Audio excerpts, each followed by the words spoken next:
Hello everyone, welcome to my channel. तो आज की इस वीडियो में हम डिस्कस करेंगे हिस्ट्री और लॉ के बीच का रिलेशन। देखा जाए तो हिस्ट्री एक यूनिवर्सल टीचर का काम करती है, जो हमें ये सिखाती है कि क्या सही है, क्या गलत है, हमें क्या करना चाहिए, क्या नहीं करना चाहिए। और दूसरी तरफ लॉ जो है, it's a rule of life, मतलब जीवन का नियम। मानवता का निर्माण जो है वो दो चीज़ों पर निर्धारित है। पहला है ऑर्डर, दूसरा है प्रोग्रेस।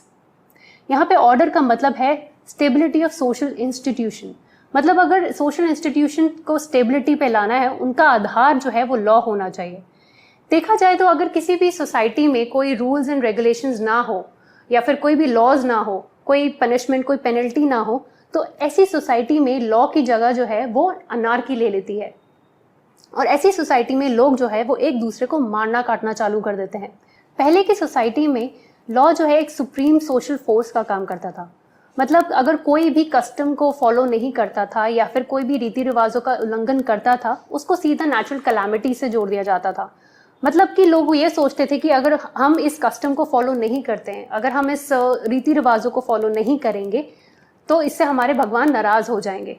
तो जो भी अपराधी होता था, अब वो अपराधी कोई इंडिविजुअल भी हो सकता था या फिर वो अपराधी कोई ग्रुप भी हो सकता था, तो उस अपराधी को सारे समाज से अलग कर दिया जाता था और एक सैक्रिफिशियल रिचुअल परफॉर्म करी जाती थी, जिससे गॉड जो है, जिससे भगवान जो है वो खुश रहे और वो नाराज ना हो। उनकी नाराजगी दूर करने के लिए वो एक सैक्रिफिशियल रिचुअल जो है वो परफॉर्म करी जाती थी।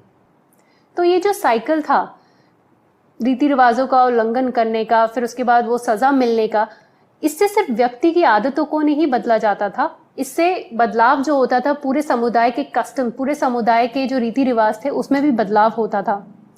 तो देखा जाए पहले के ज़माने में लॉ जो है एक ऐसे सोशल फोर्स का काम करता था जो लोगों की गतिविधियों को और उनके संबंधों को नियमित रूप से चलाता था।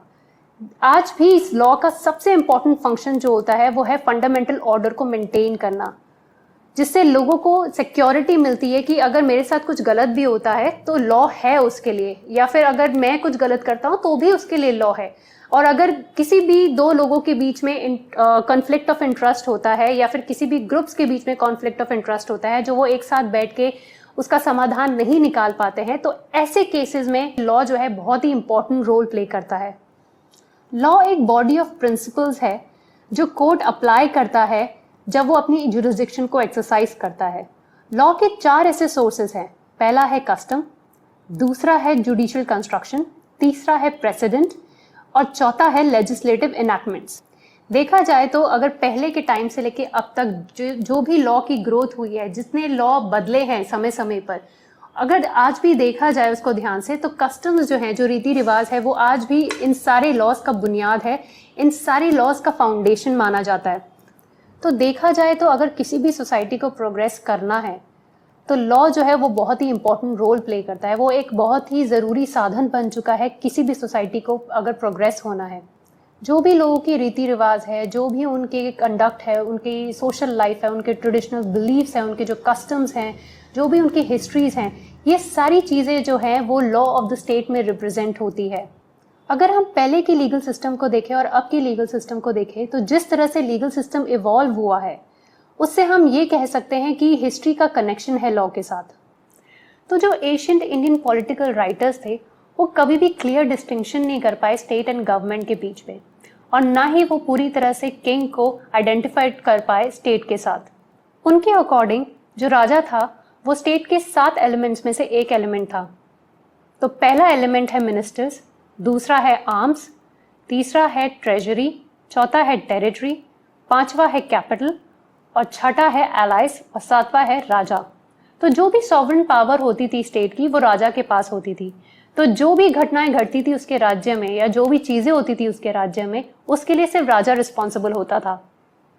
तो एशियन इंडिया में स्टेट जो थी वो functional and structural power entity दोनों थी, और स्टेट का जो मेन काम था, उसका जो मेन मकसद था, वो लोगों को कंट्रोल करना था, उनको सही राह दिखाना था और उनकी लाइफ को कंफर्टेबल बनाने का था, उनकी लाइफ को आरामदायक देने का था।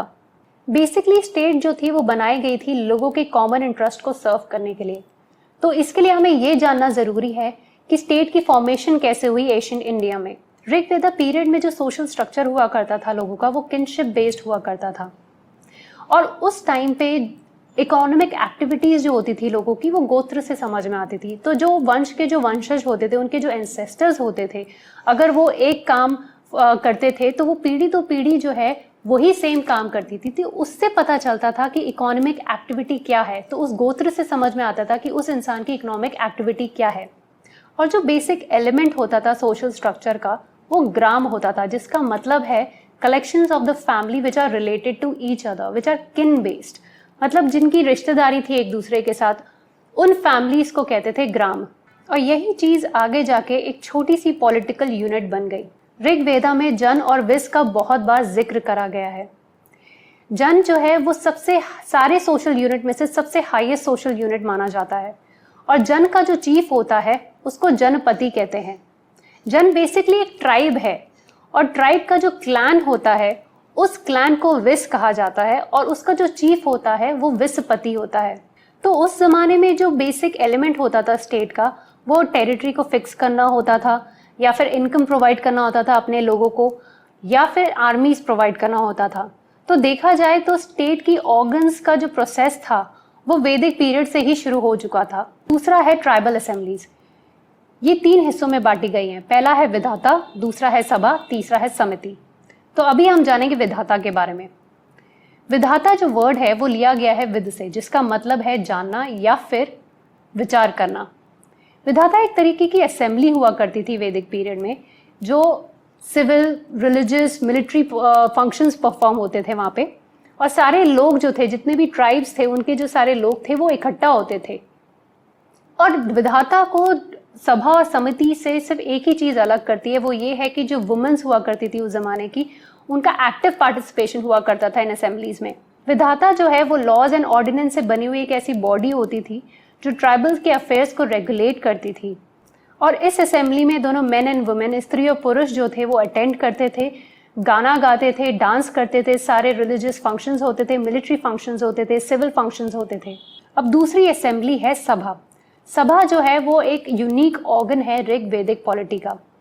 देखा जाए तो उसकी कोई प्रिसाइज डेफिनेशन नहीं है, क्योंकि एशियन इंडियन पॉलिटिकल राइटर्स के अकॉर्डिंग सभा जो है वो एक अपर हाउस की तरह है, जहाँ पे सारे हाई सोशल स्टेटस के जो लोग होते हैं वो इकट्ठे होते थे और वो डिस्कशंस करते थे, वो डिबेट्स करते थे। ऋग्वेदिक टाइम पे वुमेन्स भी इस सभा को अटेंड करती थी, इस सभा में पार्टिसिपेट करती थी, बट आगे जाके धीरे धीरे ये जो प्रैक्टिस है वो डिसकंटिन्यूड होने लगी। तो सभा जो थी बेसिकली यहाँ पे डिस्कशंस एंड डिबेट्स हुआ करते थे और ये किंग भी अटेंड करता था, और उसके लिए ये जो डिस्कशंस और डिबेट्स होती थी उसी के बेसिस पे ही वो डिसीजन लेता था, क्योंकि जो भी एडवाइस दी जाती थी सभा में वो उसके लिए बहुत ही महत्व रखती थी। सभा का जो है वो प्रेसिडेंट भी होता है, जिसका नाम था सभापति। तो फ्रेंड्स, इस वीडियो को मैं यहीं ख़त्म करती हूँ। उम्मीद करती हूँ कि ये वीडियो आपको पसंद आई होगी। ये टॉपिक अभी ख़त्म नहीं हुआ है, इस वीडियो का दूसरा पार्ट भी आएगा। तब तक के लिए बाय बाय।